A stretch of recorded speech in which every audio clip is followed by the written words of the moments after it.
Você precisa virar a casa se você quiser enriquecer, se você quiser ganhar mais dinheiro. E como que você vira a casa?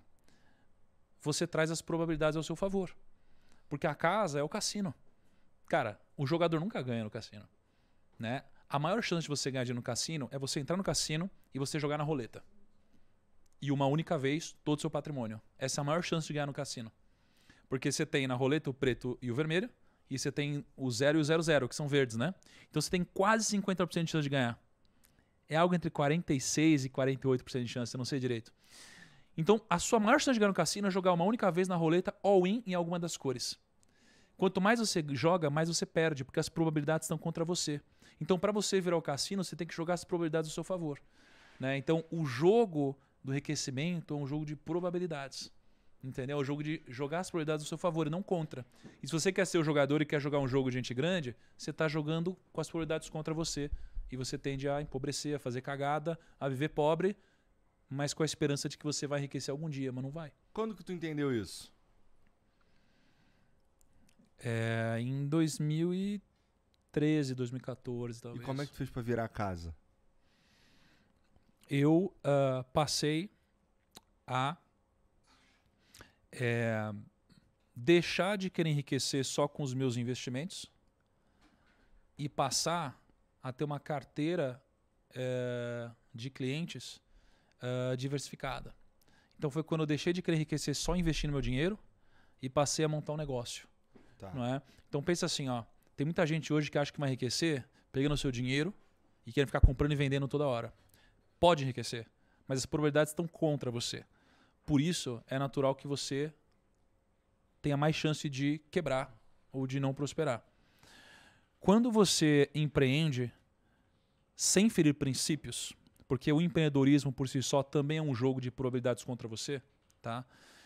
Então quando você empreende numa área que você conhece, sem você se expor ao risco da ruína, sem se endividar mais do que você deveria, né? Aprendendo antes de correr algum grande risco, você acaba jogando aos poucos essa probabilidade a seu favor. Então, quando eu comecei a empreender, né, eu parei de querer enriquecer só na força do meu braço e comecei a criar mecanismos e modelos, né, que iriam jogar o jogo a meu favor. Por exemplo,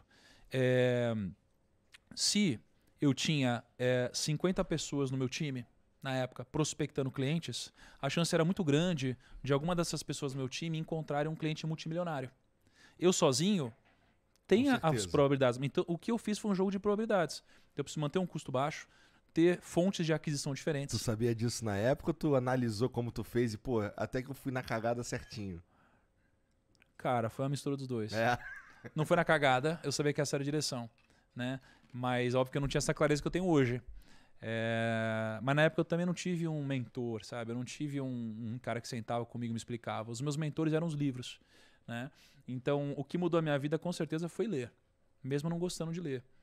Porque, para pra pensar, ler é colocar as probabilidades ao seu favor. E aí, cara, o cara ele viveu uma vida inteira e ele registrou os maiores aprendizados que ele teve no livro dele.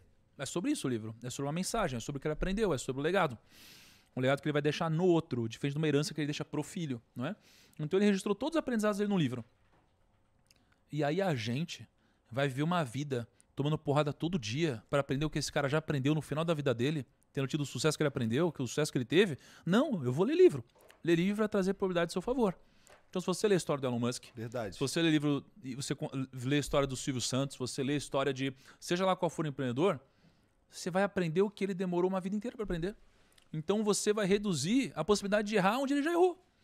Não é uma questão cultural, especialmente do brasileiro, demonizar a riqueza?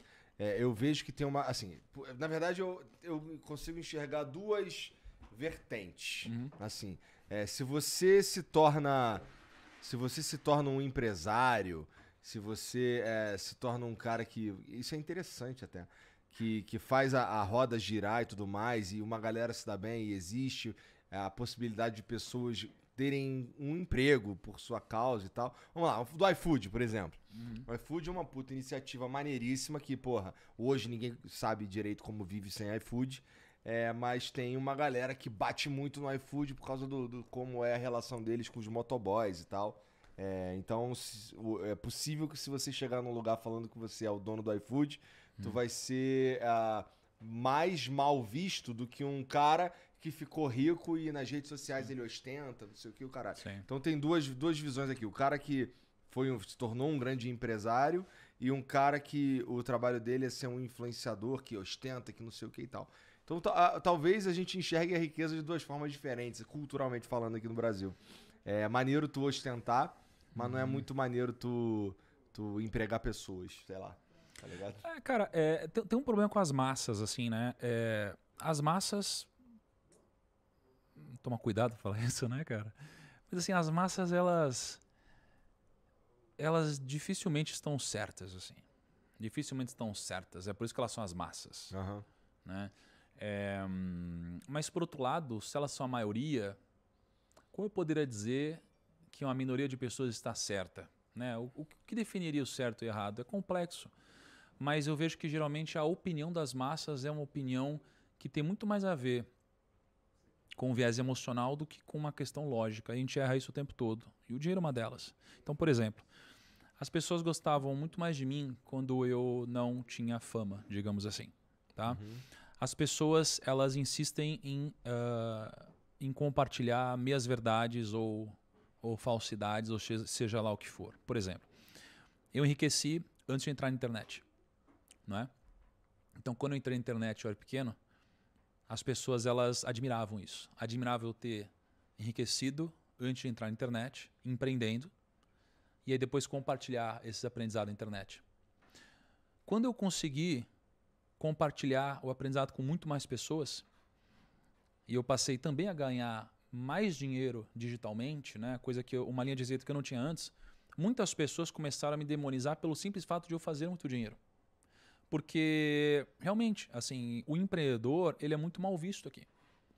Porém, no final das contas, né, existe uma lógica invertida e a pessoa ela vive, muitas vezes, uma vida onde ela passa por ciclos errados sem nem perceber. Então, é claro que existem as exceções, mas muitas vezes eu sou uma pessoa que eu não fui admirado numa empresa onde eu trabalhei, por exemplo. Então, eu não recebi um aumento, eu não cresci e eu fiquei estagnado mesmo acreditando que eu estava fazendo um bom trabalho. E aí isso daqui me traz a crença, já que muitas pessoas ao meu redor me dizem que o patrão é explorador e o funcionário é sempre do bem, que o funcionário ele não deve trabalhar muito, porque isso daqui não vai me enriquecer nunca e eu nunca vou crescer, porque é assim que funciona o mercado capitalista malvadão, por exemplo. E aí, quando eu me demito ou eu sou demitido e vou trabalhar numa outra empresa, eu entro nessa empresa com essa crença.